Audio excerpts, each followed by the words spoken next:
Between my Bladnooks and my indie bottles of Auchentoshan, I've discovered that actually I'm quite a fan of Lowland Whisky.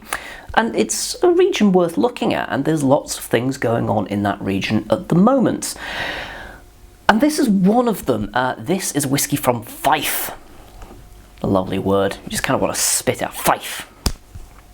Just me? Okay. It's Kingsbarns. I've had this one recommended a few times. This is not their Dream to Dram, which is an adorable little name. It's just kind of like a very heartfelt name, because it is what it says it is. They had a dream about having a distillery, and then they have that dream come true by the fact that they have a dram in their hands.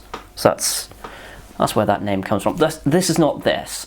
This is, again, a little sample of the Distillery Reserve. This one. Do you know, I'm going to read off of the tiny little bottle. Limited release Lowland single malt.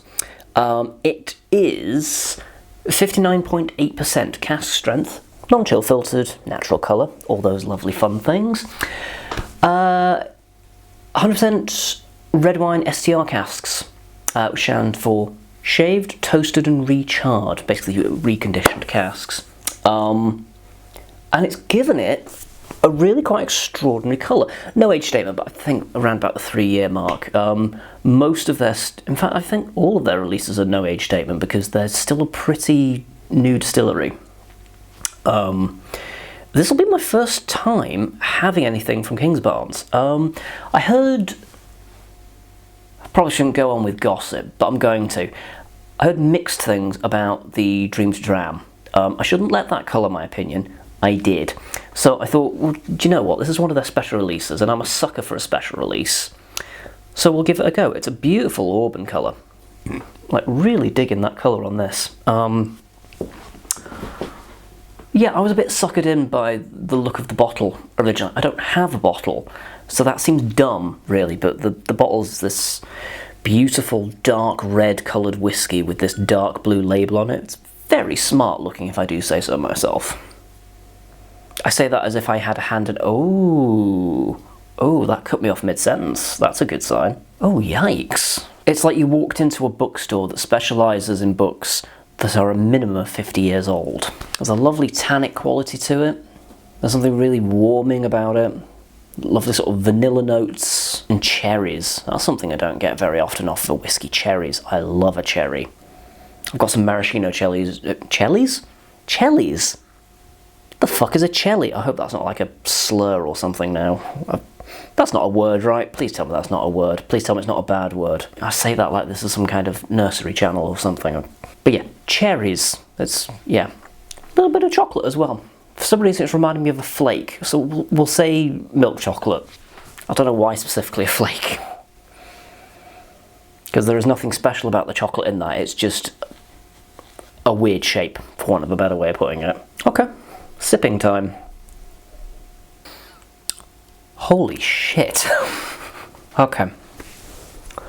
I know exactly what that tastes like. And it's a weird combo, so are you ready? Take a hot cross bun. Split it. Get that Biscoff speculoos spread. Spread a thick layer of that on top. Get some raspberry jam and top that off. Get a digestive biscuit and crumble that into it as well.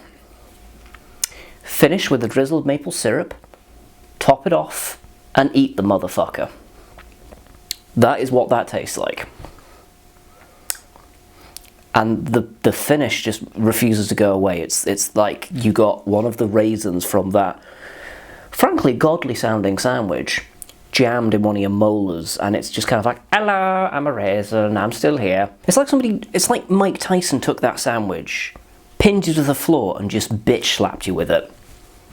When you first taste it, it doesn't muck around. It is there. I'm gonna go back for some more. This is, ooh, it's incredibly flavoursome. Like, incredibly flavoursome. There's a little bit of like that cherry kind of a thing going on as well. There's a flavour that I know, and I am trying to process it, and I am struggling, and I hate it when this happens, because it is a flavour that I know, but I cannot use my words. So far that is tremendous, and the fact that it is 60% very nearly kind of goes over my head a little bit. That is, oh boy, that's some good stuff. Let's stick some water in it. It's worth saying as well, the price of this one, if you can still get it, is I think about £64, so comparable to the Bladnoch 11. So remember when we were talking about the Bladnoch 11, about the price point of like, you've got options at that price point. This is one of them, and I'm not going to lie, so far it is kicking the shit out of the Bladnoch 11, which is awkward because a few months ago, one of my bosses asked for a recommendation. It was like, I'm thinking of getting a Kingsbarn, and I was like, Kingsbarn good, Bladnoch better, and here we are being proved the exact opposite. Supermarket cola, 100% like red cola. Maybe that's more of a Scottish thing than anything else, but yeah. Or cola cubes, another similar vein. Point is, cheap, sweet cola flavour on the nose. I'm struggling now, aren't I? I've been so wowed I can't speak properly anymore. The cola is so predominant, it's the only thing I can really pick up. There's probably some other things under there with it, but so I'm going to move on and stick it in my mouth. He says nosing it again just in case. A little bit of pineapple as well. Yeah, you know, I'm happy with pineapple.